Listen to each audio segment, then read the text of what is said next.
Shalom mes frères et sœurs, encore une fois je bénis le Seigneur qui a voulu que cet après-midi nous soyons ensemble et à cette deuxième journée, par la grâce de Dieu nous allons aborder notre deuxième sujet que nous avons intitulé « Les discipolats face au pseudo-évangile d'aujourd'hui ». Si nous parlons de pseudo-évangile, c'est un mauvais évangile, un évangile qui n'est plus l'évangile de la Bible. Et si nous partons, mes frères et sœurs, avec cet évangile, nous risquons quelque part d'aller nous retrouver en difficulté quand nous sommes sur terrain. C'est pourquoi je suis de ceux qui sont convaincus que si nous voulons être des annonciateurs du message du salut pour les autres, nous devons d'abord commencer par nous-mêmes, être à bon accord avec c'est Dieu ou c'est Jésus que nous voudrions aller prêcher aux autres. Avant que nous puissions lire notre passage, vous serez en train de le chercher, Luc chapitre 6, verset 46. J'avais quelques points ténors que je serai en train d'évoquer. La première chose que nous devons reconnaître dans cet enseignement, c'est que les discipolats, tout d'abord, que nous voudrions aller appliquer peut-être défini comme l'action des disciples. Il faut tout d'abord se reconnaître comme disciple, j'en parlerai peut-être demain, qui est un disciple selon le Seigneur. Mais au moins l'œuvre ou l'action qu'accomplit un disciple, c'est ce que nous appelons discipolat. Alors un disciple, par définition, je dis que c'est une personne qui reçoit l'enseignement d'un maître. C'est quelqu'un ou une personne qui adhère aux doctrines d'un maître.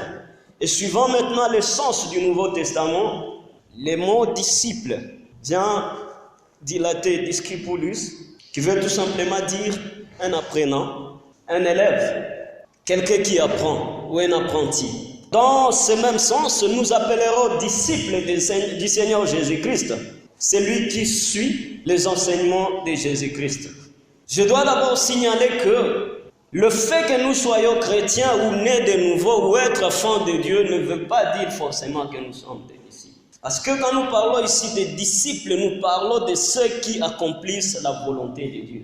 Je prendrai cet exemple pour que vous puissiez mieux comprendre. Vous pouvez être un enfant de la maison, peut-être que vous êtes deux chez vous. Il y a des enfants qui sont des, entre guillemets, enfants chéris de leur papa. Pourquoi? Parce qu'eux, ils accomplissent le devoir, les choses que le parent leur recommande. Et vous êtes fils de la maison, mais ça ne veut pas dire pour autant que vous êtes héritier, si je peux le dire de cette manière.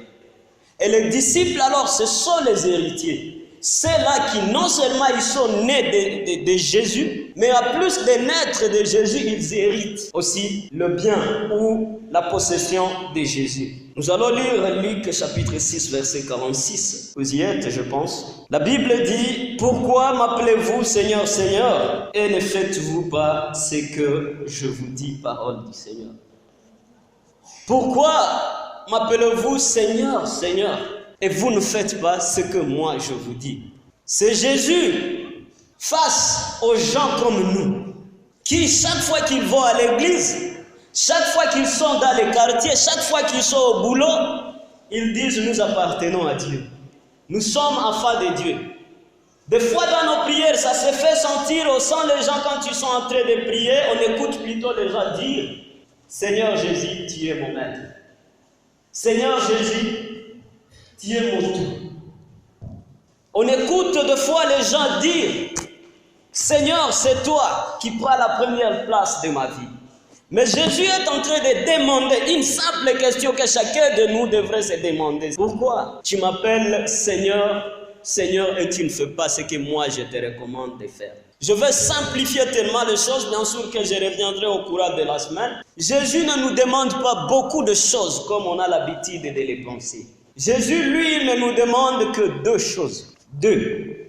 Et la première, c'est d'aimer Dieu de tout son cœur, de toute son âme et de toute sa pensée. Mais la deuxième chose que Jésus nous demande, c'est d'aimer notre prochain comme nous-mêmes. C'est ça l'évangile. D'ailleurs, Jésus est en train de dire que c'est ça qui regorge toutes les choses que vous avez lues de prophètes. C'est la loi même.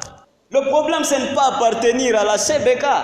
Le problème, ce n'est pas appartenir à telle ou telle autre communauté. Si vous arrivez à aimer Dieu et à aimer votre prochain, cela normalement suffit à terme d'aller au ciel.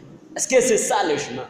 Alors, quand nous parlons du Seigneur, Jésus, il est en train de demander pourquoi vous dites que moi je suis Seigneur, mais vous ne faites pas la volonté. Ça veut dire, nous devons quitter ce stade-là comment j'appellerais ça, de récitation. Nous devons quitter ce stade-là juste de dire des choses par sentimentalité. C'est que Jésus, lui, quand il nous demande d'être Seigneur, il voudrait tout simplement que nous soyons en mesure, pas seulement de le dire, mais aussi de le confesser. Et alors aujourd'hui, je m'attellerai plus au mot Seigneur. Et à la fin de cette prédication, cette même question reviendra pour dire, est-ce que tu m'appelles Seigneur? Juste pour frimer, juste pour montrer aux gens que tu sais superposer les phrases dans la prière, dans la chanson, dans l'adoration, ou du moins tu m'appelles Seigneur parce que tu comprends la lourdeur qu'incarne ou qui est cachée derrière ce nom Seigneur. À Swahili et dans plusieurs langues de notre comté, nous avons un très très sérieux problème. Pourquoi? Parce que le mot Seigneur aujourd'hui s'apparenterait à ce que nous avons l'habitude de dire Bwana. Mais vous vous rendrez compte avec moi que le mot Bwana que nous utilisons, Bwana, ça n'a plus cette connotation de l'Ancien Testament. Je vous en parlerai. Mais aujourd'hui, si on dit Monsieur le gouverneur, à Swahili on dit Bwana Liwali. Si on dit Monsieur tel, Monsieur Soleil. C'est la même chose. Donc, Monsieur et Seigneur, dans notre connotation de nos langues. Et ça pousse de fois à ce qu'il arrive un moment où nous puissions considérer aussi Jésus comme Monsieur Jésus. Au lieu de le considérer comme Seigneur Jésus, nous le prenons comme Monsieur Jésus. Parce que de fait, en Swahili, ça se traduit Bwana Yesu, comme je dirais Bwana Jackson. Et ça, des fois, ça dénature même cette force qui est cachée derrière le nom Seigneur. C'est pourquoi aujourd'hui, vous allez vous rendre compte que les gens viennent devant le Seigneur, mais tout en le prenant entre guillemets comme leur ami. Vous savez, Jésus, lui, il nous a dit qu'il est notre frère, mais sincèrement, nous ne méritons pas d'être ses frères. Haiko wa niveau ya kila mtu hapa. Hayetu wewe utakuwa dadaki kakaki Yesu, wewe hizi unajijua. Au kuzaliwaka naye amuko bamfamie moja. Haiko wa kwenu, comment il sera ton frère? C'est lui qui sait. Et s'il nous dit que nous acceptons, mais sincèrement, nous ne le méritons pas. Et donc, Jésus que nous allons enseigner aujourd'hui, c'est ce Jésus-là qui a toute l'autorité. Parce qu'en fait, dans l'Ancien Testament, comme dans le Nouveau d'ailleurs, le mot Seigneur, c'était un mot qui revêtait tout son sens. Kurios à grec, c'est juste celui qui prend la première place. C'est lui qui donne la décision, la marche à suivre. Mais aujourd'hui, malheureusement, le Jésus que nous avons, c'est Jésus notre copain. Il te dit fais ça, moi aussi je te dis non Jésus, je pense que je ferai ça. C'est un Jésus qui nous donne le commandement que nous lui dictons aussi. On dit bon, ok c'est ton commandement, comme je causerai avec mon ami pour dire ok hii ni kope yako, mais ça n'a mis tena mimi nawaza tunaweza fanya hivi. Et c'est pour cette raison qu'aujourd'hui, même nous voyons au sein de nos églises, les gens qui n'ont pas peur de diriger le Saint-Esprit. Le Saint-Esprit peut donner des ordres. Vous allez écouter aussi d'autres se lever pour dire, est-ce qu'il y a tout c'est un peu comme si nous sommes en train de dire, Saint-Esprit, est-ce que vous ne réfléchirez pas les Mouzouri? On veut recadrer le Seigneur Jésus. Comme je disais, à cette époque-là, l'appellation Seigneur signifiait l'autorité suprême, signifiait le premier et celui qui était au-dessus de tous et de tout. Mais aussi ce mot signifiait le propriétaire de toute la création. Et le mot kurios, comme je vous disais, Seigneur, quand c'était un minuscule, voulait tout simplement signifier les propriétaires de personnes ou de biens. Mais quand c'était en majuscule, là c'était compliqué. Ce mot n'était pas dédié à deux personnes. En majuscule, c'était seulement à un seul homme qui était César. C'est lui seul, dans tout l'Empire romain.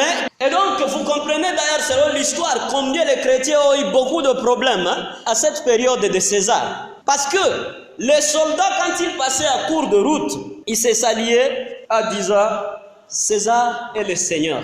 Et quand ils disaient César est le Seigneur, la réponse à cela c'était oui, le Seigneur est César. Et donc maintenant, quand Jésus vient, il se présente comme kurios avec K majuscule, ça veut dire il vient comme substituer César. Et donc quand les disciples devaient le rencontrer à court de route et leur dire César est kurios, et ils disaient non, ce n'est plus César qui est kurios, mais désormais dans ma vie, c'est Jésus, le charpentier, vous vous imaginez, du quartier qui est devenu kurios. Et ça créait un problème. Parce que César, pas seulement, lui c'était le nom qui le dérangeait, mais il se trouvait automatiquement que ces chrétiens n'étaient plus sous son autorité. Il était sous l'autorité de quelqu'un d'autre. C'est pourquoi il a tué beaucoup de disciples. Et donc, ce que j'aimerais vous dire, mes frères et sœurs, quand nous revenons à cela, le mot kurios, ce n'est pas un nom, ou le mot Seigneur, ce n'est pas un mot qu'on doit dire n'importe comment. Ce n'est pas juste parce que vous êtes extasié dans la sentimentalité de la chanson, de la prière, et puis vous commencez à crier, oh Seigneur Jésus. Non, c'est grave. Seigneur veut dire celui qui a les derniers mots sur ma vie, celui qui prend la première place sur ma vie, celui qui me dicte, celui qui me dit ce que je dois faire et je n'ai pas même à discuter, c'est celui-là, Seigneur. Maintenant, le plus grand problème que nous avons aujourd'hui, c'est celui de l'évangile moderne. Un évangile qui est très dangereux. Un évangile, comme je vous disais, qui est tellement homocentrique, ça veut dire c'est l'homme qui a détrôné Jésus et c'est l'homme qui devient aujourd'hui le centre de toute préoccupation. Et cet évangile, vous vous rendrez compte qu'elle n'est plus en accord avec l'évangile de la Bible, cet évangile de la Bible qui, lui, présentait Christ comme le roi. Et quand on dit roi, c'est dans toutes ses formes. Vous connaissez comment sont les rois. Ils donnent des ordres, on ne discute pas avec eux, ils imposent ce qu'ils veulent. C'est ça l'évangile de la Bible. Mais aujourd'hui, malheureusement, il y a cet évangile où c'est l'homme maintenant qui détrône Jésus. Je vais vous donner quelques cas, vous allez vous rendre compte qu'il y a un pseudo-évangile, un évangile de la dérive, pas seulement dans notre communauté, dans beaucoup d'autres communautés. C'est un évangile de l'offre irrésistible, l'évangile de l'occasion à ne pas manquer, l'évangile de la fer en or, un évangile où le prédicateur vous dise, bien-aimé, si vous acceptez Jésus, vous savez que déjà là il y a un problème. Vous lirez toute la Bible, vous verrez que les gens n'acceptent pas Jésus, c'est Jésus qui nous accepte. Si alors on nous dit que c'est nous qui acceptons Jésus, ça veut dire que nous avons aussi le droit de le refuser. Si Jésus vient, je peux le refuser si je veux. Et donc ça veut dire que je connais bien l'éternité que Jésus lui-même qui me dit, si tu ne te convertis pas, tu mourras. Moi-même je peux lui dire, Jésus tu te trompes, si je ne me convertis pas, je vais disparaître juste dans la terre. C'est cet évangile-là qu'on a tendance aujourd'hui à nous annoncer, de montrer que l'homme est aussi intelligent que Dieu. L'homme aussi peut décider sur ce que Dieu a déjà préétabli et l'homme peut arriver aussi à détourner cela. C'est cet évangile où les évangélistes nous disent que le pauvre Jésus est en train de frapper sur ta porte. Aie pitié de lui, ouvre ton cœur. Mais je me dis, entre toi et Jésus qui est le pauvre, qui est le pauvre pour dire que non, il est là sous la neige, il est là sous le froid, il est en train de frapper, s'il te plaît, aie pitié de Jésus, ouvre ton cœur. Non, ça c'est quel Jésus que nous présentons? Un Jésus dont les gens ont le choix de dire non, parce que de toute façon quand on dit le pauvre Jésus, j'ai tendance à croire que si je l'accepte, c'est une faveur que moi je lui donne. Et combien de fois nous n'avons pas vu de gens avec cet évangile qui viennent dans nos églises pour dire mon cher, c'est comme si aujourd'hui nous ne venons pas à l'église pour le Seigneur, mais nous venons à l'église parce que aussi nous avons des sommes forts. Parce que si nous ne faisons pas, Jésus manquera qui fera. Vous vous rendez compte de ça? C'est un évangile tellement dangereux. Bien sûr, je connais la place de l'homme en termes de dons. Dieu nous utilise, mais c'est par sa grâce. Parce que vous vous rappellerez, à un moment, il y avait des jaloux qui étaient en train de les voir venir à Jérusalem. Et quand les femmes, les hommes étaient en train de crier, d'autres arrivaient même à mettre leur pagne à même le sol. Il y avait des jaloux à côté qui ont dit, Seigneur, demande à ces gens qui nous dérangent, qu'ils se taisent. Mais Jésus leur avait dit un truc très important. Il dit, même si ces gens arriveraient à se taire, je peux, au travers ma force, demander même aux pierres aussi de faire autant de bruit que vous serez gênés. Ça veut dire autrement que sans vous, l'Église reste l'Église. Au-delà de vos talents, au-delà de vos capacités, sans vous, cette Église demeurera l'Église. C'est pourquoi nous tous, nous allons partir. Nous ne resterons pas ici, mais cette Église demeurera ici. Parce qu'elle appartient à Dieu, l'Église n'appartient pas à la communauté. Moi, je n'ai jamais eu peur de ce genre de choses. Nous tous, dans cette communauté, nous allons partir, mais le message de Dieu restera le même. C'est pour cette raison qu'on ne doit pas avoir peur. Moi, je ne quitterai jamais la CBK. Je commence à vous annoncer. Jamais. Et si on me chassait, j'y resterai. Parce qu'en fait, ce n'est pas un homme qui m'a introduit dans cette communauté. Il y a un message au-delà de ça. Il y a un Dieu au-delà de ça. Si lui-même nous demandera de partir, là, nous allons partir. Mais pas parce que quelqu'un a dit, tu ne prendras pas de Sainte-Seine. Ce n'est pas grave. Sainte-Seine, le pasteur connaît comment on fabrique. Je ne vais pas rentrer à profondeur. Ce n'est pas grave. Je peux ne pas voir, mais je resterai toujours à côté de Christ dans la sécurité. Tant qu'il le voudra. Donc ce que je suis en train de dire, mes frères et sœurs, Jésus n'est pas ces pauvres-là qu'on a l'habitude de nous présenter. Il est le roi, il est le Seigneur, il est le commandant, il est celui qui donne les ordres. Et nous sommes les disciples, et j'en parlerai demain, je vous montrerai les caractéristiques des disciples, comment ils doivent marcher. Le problème, je vous disais, c'est que tout dans nos cultes aujourd'hui, c'est centré sur l'homme. Un évangile tellement homocentrique qu'on ne comprend plus qu'est-ce qui se passe au sein de nos églises. Vous savez, nous parlons aujourd'hui du discipolat. Mais j'aimerais vous dire un truc très très important. Si vous allez dans le discipolat pour que toutes ces chaises se remplissent ici, déjà c'est un mauvais pas. Jésus n'a pas dit allez remplir les bancs. Jésus a dit allez et faites de toutes les nations mes disciples. Ça veut dire les gens auprès de qui je donnerai des ordres et ils exécuteront. Si vous allez dans les discipolats à chercher de l'argent, je vous assure, vous pouvez en avoir, mais c'est déjà un mauvais pas. Parce qu'en fait, le problème de Jésus, ce n'est pas de remplir nos poches, ce n'est pas avoir de l'argent au sein de nos églises, ce n'est pas payer nos pasteurs, ce n'est pas entre guillemets construire nos églises. Mais le problème de Jésus, c'est que nous puissions remplir les cieux. C'est bon d'aller faire le discipolat, mais qui nous a envoyés? Est-ce que nous sommes partis par ordre du roi ou nous sommes partis pour nos propres intérêts? Le Jésus qu'on a tendance de prêcher aujourd'hui, c'est ce Jésus-là que nous commandons comme nous voulons, mais nous ne voulons pas que lui nous commande. Quand nous sommes dans nos prières, nous avons l'habitude de dire, Seigneur, donne-moi une maison, donne-moi une femme, donne-moi un mari, donne-moi de l'argent. Mais en retour, est-ce que tu es en train d'écouter ce que aussi le Seigneur te demande? Jésus est devenu comme notre magicien, comme notre serviteur à qui nous disons fais ça, mais nous oublions que nous avons aussi des prérogatives et secrets que Jésus est en train de nous demander. Moi, j'ai toujours eu de mal quand je suis face à cet évangile où les gens sont en train de nous dire si vous acceptez Jésus, vous aurez de la joie, vous aurez la paix, vous aurez la santé, vous aurez la prospérité. Si vous donnez 10 francs à Jésus, il vous redonnera 20 francs.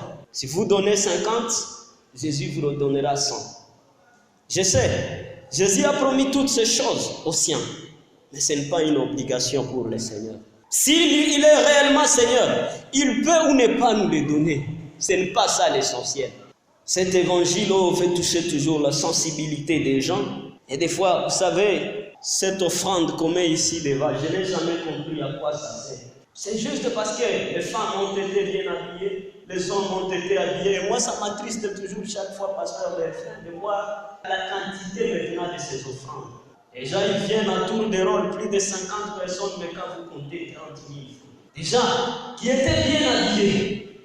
Non, aujourd'hui, si on essayait de remettre, j'ai demandé un jour à mon pasteur de notre paroisse, j'ai dit, pourquoi vous ne pouvez plus continuer avec ces offrandes-là dans le temps où on faisait passer juste la corbeille au milieu des gens? J'ai dit, nous faisons ça, on ne fait plus entrer les âges. Et j'ai compris que réellement, il y a des gens qui veulent aussi se faire remarquer. Ils veulent montrer leur présence dans nos églises, que moi aussi je suis là. Moi aussi je me suis habillé. Et ces gens-là, vous les voyez faire des tours de rôle. Ils passent. Et j'ai vu même des fois dans nos concerts, les gens qui se donnent 100 francs pour dire non. C'est comme si, aujourd'hui, nous sommes face à cet évangile où l'homme veut se vendre, entre guillemets. L'homme veut vendre son image. Il faut qu'on me voie. Il y a des prédicateurs qui viennent pour prêcher, non pas parce que le Seigneur a mis ses fardeaux sur leur cœur, mais juste parce qu'il voulait se faire voir. Des chantres n'en parlent pas. Les gens qui sont là, crient à tel point ils peuvent mourir, vous dites cette sœur à l'onction, ce frère, c'est terrible. Mais en réalité, il est en train de vendre son image. Ce n'est pas mal, au fait, d'exprimer le talent que Dieu a déposé à nous. Mais l'essentiel, c'est de se demander, est-ce que je le fais pour le Seigneur? Est-ce que je le fais parce que c'est un ordre venu de mon Seigneur qui me demande d'exercer ses talents pour sa gloire? Cet évangile est tellement dangereux pour l'homme actuellement, parce que même si vous allez au-delà, nos cultes aujourd'hui, vous allez vous rendre compte que c'est sur l'homme que nous basons nos liturgies. On dit non, il faut que la prédication soit une prédication de 20 minutes. Mais vous vous imaginez dans un culte de 2 heures. Et les gens ils disent oui parce qu'on a compris au fait que les gens se fatiguent. Mais pourtant, les députés font des meetings pendant 3 heures sur le terrain. Et les gens ils sont là, ils sont en train d'écouter, ils ne se fatiguent pas. Le problème c'est quoi? Nous n'aimons plus le Seigneur. Je ne doute pas de la puissance de Dieu qui est, en fait, dans les cantiques, mais j'ai toujours posé la question. Si nous nous sommes convertis, demandons-nous dans nos églises combien de gens se sont convertis quand les gens chantent. Ils peuvent être parmi nous, mais ils sont moins.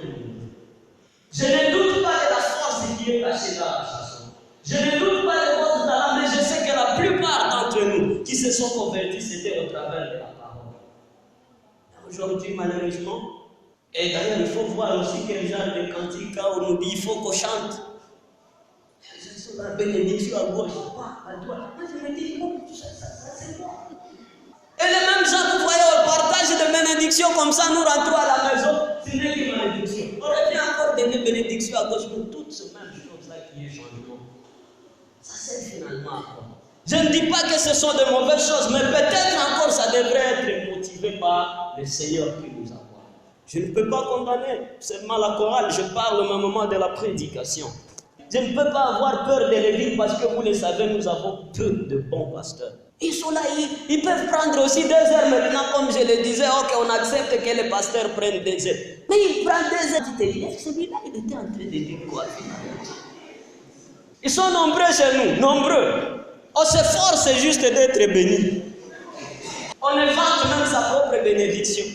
Cet évangile centré sur l'homme, tellement dangereux, parce que comme je vous disais, même l'arrangement de nos bancs, notre liturgie, on nous dit non, pour que les gens ne se fatiguent pas, on va encore chanter, et puis il faut s'élever. Puis il y a des gens, les conducteurs de nos cultes, souvent qui disent, nimeona tumechoka kwanza tusimame tena. Na tuko na nyorosha miguu, c'est comme si on venait ici kutizi. Donc on dirait, umu tunakia nyoroshea mo miguu alors, mufanye. Ce n'est pas grave, mais nous faisons ça pour la gloire de Dieu. Vous savez, moi, j'aime beaucoup parler de ces choses. Pour les conducteurs de louange, des fois, vous m'étonnez. Il y a un moment où nous, on est là, on est calme, et puis les gens disent, mon frère, commence à prier. Mais je vais prier quoi? Si je ne sens pas vraiment cette onction, si je peux l'appeler onction, cette capacité de connexion avec mon Seigneur. Non, mon frère, il ne faut pas te mettre, commence à parler quoi? Et c'est comme ça que nous créons maintenant des hypocrites. Des gens comme on dit, ok, on parle, je parle. Mais est-ce vraiment le Seigneur qui a commandé ça? Parce que ce n'est pas mal. Mais si le Seigneur ne l'a pas commandé, pourquoi le dire? Ça fait chez nous, la louange, on a toujours tendance de dire, on doit se mettre debout. Mais qui vous a dit que c'est une folie? Encore on doit se mettre debout pour louer. Et les gens disent, quand nous sommes devant le gouverneur, on se met debout. Comment tu peux comparer le Seigneur Jésus à le gouverneur? Lui, on l'adore partout. Il est partout. Il est dans notre cœur. de route, on l'adore. Alors comment tu vas dire que parce que je ne me lève pas, je ne fais pas une bonne louange ou une bonne adoration? Ça, c'est prendre Jésus comme un humain. C'est un Seigneur. Je disais que même nos prières, des fois, c'est compliqué parce que c'est pointé sur l'homme. Des fois, nous disons de bonnes choses dans nos prières, des fois. Mais des choses qui ne cadrent qu'avec nous. Nous évoquons le Seigneur, par exemple, elle disait, tu peux me donner une maison, une voiture. Seigneur, bénis mon chat, bénis ma maison, bénis tout ça. Ce sont de bonnes choses. Mais je dis, où est le Seigneur dans tout ça? Des fois, nous le faisons juste pour nous. Aujourd'hui, nous ne voulons pas la pluie, Seigneur, nous avons besoin du soleil, nous avons besoin de la santé, de la prospérité. Mais que le Seigneur te donne tout ça pour toi. C'est pas mal de demander ces choses si au moins tu sais que, Seigneur, quand tu vas me donner de la pluie, il y aura des récoltes, et quand j'aurai des récoltes, je ferai ta gloire avec ces récoltes. Le problème encore, c'est même Seigneur que tu as demandé le soleil quand il te bénit avec un peu de semences, et puis finalement, tu viens, on te demande un dixième, ça devient un problème. Donc, toutes les choses, toutes les prières, des fois, c'est pour nous-mêmes et non pas pour Dieu.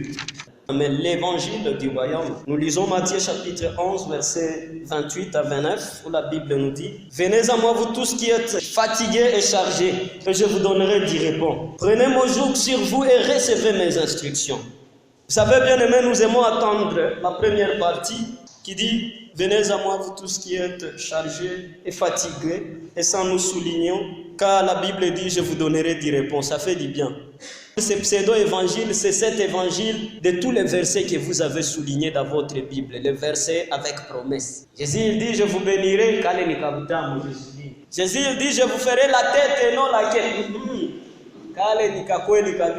Jésus il dit: vous serez grands personnes et amen. Mais Jésus il est en train de dire: je vous donne un autre verset. Venez à moi, vous tous qui êtes chargés et fatigués, et je vous donnerai du repos. Mais est-ce que vous avez lu la suite? Il dit: prenez mon joug sur vous et recevez mes instructions. N'oubliez pas aussi de souligner ça dans votre vie. Le Seigneur, il voudrait nous reposer, nous qui sommes fatigués. Mais il met une condition, c'est d'accepter de mettre ce joug sur nous, mais aussi de recevoir ses instructions. Ce n'est pas question de prendre une partie et de laisser une autre. Aujourd'hui, vous savez, le problème de l'évangile, c'est quoi? C'est lorsque les gens ils viennent auprès de Jésus à vouloir les choses qu'il prédestine que Jésus fasse pour eux. Donc, ils viennent déjà auprès de Jésus avec des conditions. Il y a ma soeur qui se dit: il y a quand même un mariage et une épite, alors celle-là, elle devient servante de l'Éternel. Il y a un frère qui se dit: si mon famille doit tout malgré si à lui connaître tout à l'heure, automatiquement, il va faire la théologie. Il y a d'autres qui se disent: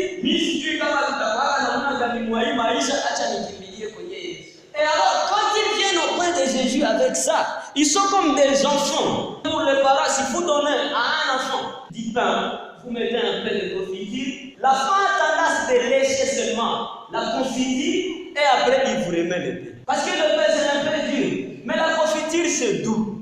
Alors, une fois que vous rajoutez la confiture, l'enfant prend la confiture et il vous remet le pain.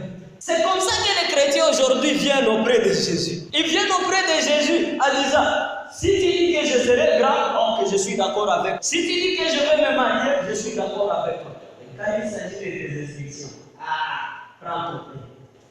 Je prends la confiture, toi aussi tu prends ton pain. Mes soeurs, vous qui êtes ici, j'aimerais vous demander.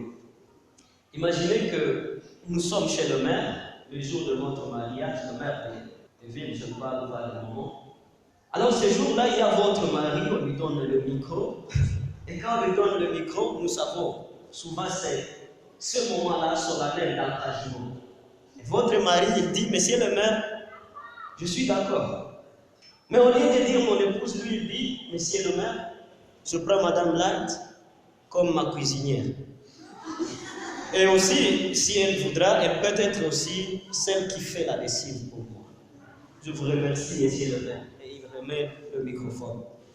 Qu'est-ce qui va vous passer à la tête à votre tour maintenant de parler? Je pense que la première chose que vous direz, c'est garçon. Je ne sais même pourquoi il va draguer. En fait, la réalité c'est quoi? Je suis certainement, madame Light, vous serez cuisinière de votre mari. Certainement, vous allez faire la lessive pour lui. Mais quand même, devant le maire, il ne peut pas vous prendre comme juste sa cuisinière. Non! Il faut qu'il dise disait, je prends Madame Light comme mon épouse. Et quand il dit mon épouse, ça veut dire, je lui donne tout de moi. Mon énergie, mon temps, mon argent, en tout cas, appartient désormais à Madame Light. Et c'est ça qui fait du bien à nos cœurs. Vice versa, comme chez les hommes comme chez les garçons. C'est quand Madame a dit, je prends Soleil comme mon époux, et moi j'ai dit, je prends Hope comme ma femme. C'est ça qui fait la beauté, en fait, des engagements. Mais maintenant, nous, vous savez, notre problème quand nous venons à côté de Jésus, nous venons plutôt auprès de Jésus avec ce genre de manière pour dire, Jésus, moi je vais te considérer comme celui qui me guérit, celui qui vient pour mes problèmes, celui qui résout. Et puis nous venons avec beaucoup de critères, mais non pas comme notre Seigneur. Jésus, dans l'évangile du royaume, lui se présente comme Seigneur. Si vous dites oui, Jésus, j'accepte ton message, j'accepte le message de ton évangile, c'est-à-dire, je ne te prends pas seulement comme sauveur, mais je te prends aussi comme Seigneur. Ça veut dire, c'est toi qui commenceras à donner les ordres, c'est toi qui commenceras à commander. Mais maintenant qu'on se demande la réalité, est-ce que Jésus reste notre sauveur ou il est notre Seigneur? Bien, il est les deux. C'est à chacun de nous de se demander. Quand il est en train de parler de joug, c'est une pièce de bois que l'on met sur la tête de bœuf pour les atteler. Ça veut dire les agriculteurs, et ils comprennent, quand vous avez deux bœufs, pour cultiver bien sûr, on met une sorte d'attelage juste au milieu pour le conduire. C'est ça qu'on appelle joug. Et Jésus maintenant, lui, il est en train de nous dire dans son évangile, vous allez prendre mon joug et suivre mes instructions. C'est comme un peu pour nous dire, mes frères et sœurs, vous dites que vous me suivez, que je suis votre Seigneur, je suis aussi d'accord. Mais désormais, vous, c'est quoi d'ailleurs qui est dit, il dit, désormais vous ne vivez plus, mais c'est moi qui vis en vous.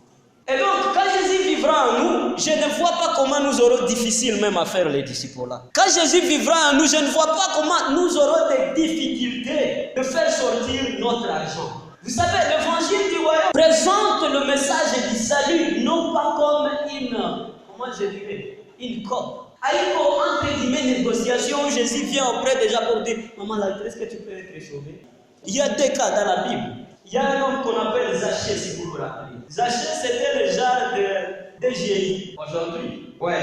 Alors, vous vous imaginez, il est devant ces boss-là de la DGI. Et puis, lui, il dit quoi? Zachée, tu descends là-bas, aujourd'hui, je vais manger. Jésus n'est pas celui-là qui est comme nos pasteurs d'aujourd'hui. Vous imaginez, hein? Je prends un de nos pasteurs, un que vous connaissez, et puis ce pasteur, il est devant le boss des DGI. Comment d'ailleurs lui-même il va se comprendre? Avec ces respects hypocrites que nous avons. Il est là avec ce costume. C'est ça nos pasteurs aujourd'hui. Ils ont peur même de voir ces hommes entre guillemets politiques. Ils ont peur d'aller prêcher à ces gens d'hommes parce qu'ils se disent, quand ils se regardent comme ça et qu'ils regardent ces hommes, ils se disent, peut-être aussi qu'ils ont raison, pasteur. Ils ont raison parce que aussi la façon de certains pasteurs d'entre nous de s'allier, c'est compliqué. Et alors là, il est devant un boss de DGI, des GEM, de toutes ces organisations. Mais il ne vient pas négocier cet homme. Le boss là, il lui dit, monsieur, tu descends de là. C'est un peu comme pour dire, le message de l'évangile, ce n'est pas un message de vente aux achats. Ce n'est pas un message où nous venons négocier les gens pour dire, maman, au quartier, sous ce qu'il est sur nous, maman. Non, nous venons, nous imposons aux gens la vie en Jésus. S'ils veulent, ils acceptent. S'ils ne veulent pas, ils refusent. Je suis en train de passer à Zachée. Maman, là, t'imaginez, vous êtes femme de ces grands hommes de DGI. Et puis, subitement, il arrive avec 13 alors, parce que Jésus aussi est là. 13 personnes. Le matin, il ne vous a pas dit que vous aurez des visiteurs. Et puis, subitement, c'est 12 personnes qui arrivent chez vous. Et c'est votre mari qui vous dit, maman, je pense que la réaction de la femme de Zachée serait, mais Zachée avait un message clair. Où les types on écoute à toi, c'est attaqué à vous. Et ce qui vraiment me plaît dans cette histoire, c'est que Zachée, il va se convertir. À 10 ans, je rentrais, vous savez l'histoire, comment ça s'était passé. Je rentrais à tous ces gens que j'avais volés. Mais j'aimerais qu'on se pose la question avec vous. Est-ce que Zachée, il s'était converti quand on lui avait parlé des 4 lois spirituelles? Est-ce que Zachée s'était converti parce qu'on est allé faire le porte-à-porte chez lui? Non. Zachée, notre livre là des disciples là, on ne lui avait même pas montré. Mais il s'était converti juste parce qu'il a obéi à la voix du Seigneur. Et l'obéissance n'est pas question de négociation. Nous devons imposer les gens à l'obéissance du Seigneur. Leur montrer que Yesu haiko master, Yesu haiko pire, donc ils sont obligés. Et si nous venons avec nos négociations pour dire,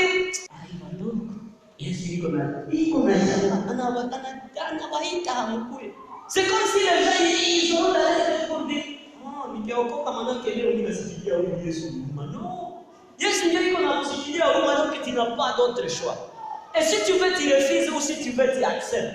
C'est pourquoi même quand nous allons avec le message de salut, quand vous allez descendre à une équipe de 12, comme le dit notre livre là, descendez avec cette autorité de Jésus. Dites aux gens le message, s'ils ne veulent pas, ils refusent. Des fois, nous avons été aussi, on s'est dit, aïe maman, mais où est ton problème? Où est ton problème? Nous allons prêcher, pas parce qu'on a peur que les gens aient en affaire, nous allons prêcher parce que c'est l'ordre du Seigneur. Vous tous, si vous allez en affaire, moi je veux aussi écouter. Est-ce que c'est mon problème? C'est moi qui vous ai créé. C'est Jésus qui connaît la douleur. Moi je viens prêcher parce que c'est l'ordre du Seigneur. C'est lui qui connaît. Et si je vous dis, vous irez au ciel, si vous me posez la question sur mon maison au ciel, moi je vous dirai tout. Moi je ne connais pas. Mais c'est Jésus qui connaît. D'ailleurs, il l'a dit, c'est lui qui connaît. Donc moi, ce que je fais, ce n'est qu'obéir à ce que le Seigneur me demande. Et l'obéissance, comme je l'ai dit, ne doit pas être un message de négociation. Nous devons montrer aux gens la nécessité. Il y avait un autre publié, Matthieu, que vous connaissez. Avant qu'il ne soit le Matthieu que vous connaissez, Jésus l'a rencontré, il était un percepteur. Vous savez, ces gars, ils sont toujours occupés. Mais Jésus, quand il vient, il s'en fout. S'il a des clients, il s'en fout. Lui dit, Matthieu, suis-moi. Matthieu avait le choix. S'il veut, il refuse. S'il veut, il le suit. Mais Jésus n'est pas là pour, comme nos pasteurs, les autres tendance à dire, maman, tout n'a pas de temps. Tout n'a pas de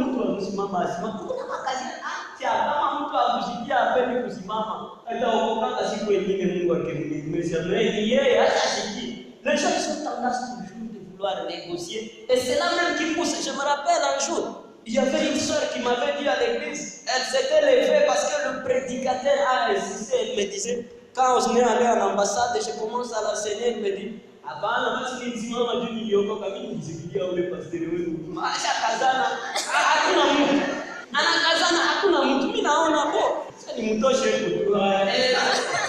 vous voyez ces genres de choses. Et donc celle-là, même si elle disait qu'elle s'est convertie, ce n'est pas parce que Jésus le Seigneur dans sa vie. C'est juste parce qu'entre guillemets, elle avait juste ses cœurs de pitié. C'est à vous de vous demander, vous êtes disciples ou tout simplement enfants de Dieu? Je finis par là ce soir, mes frères et sœurs, mais en reposant cette même question que Jésus est en train de nous reposer, nous tous, que nous avons lu au début. Si vous vous reconnaissez comme disciples, pourquoi appelez-vous Jésus Seigneur, Seigneur, et vous ne faites pas ce que lui vous demande de faire? Que le Seigneur vous bénisse en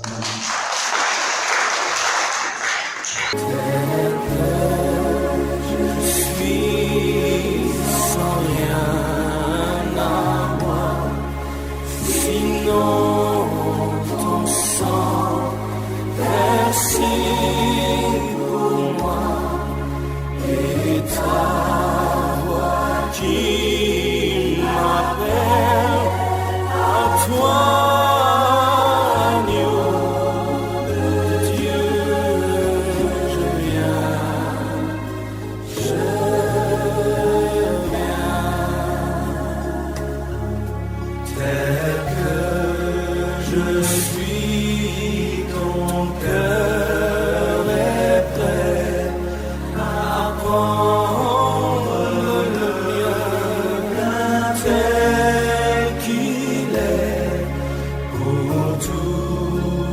Changer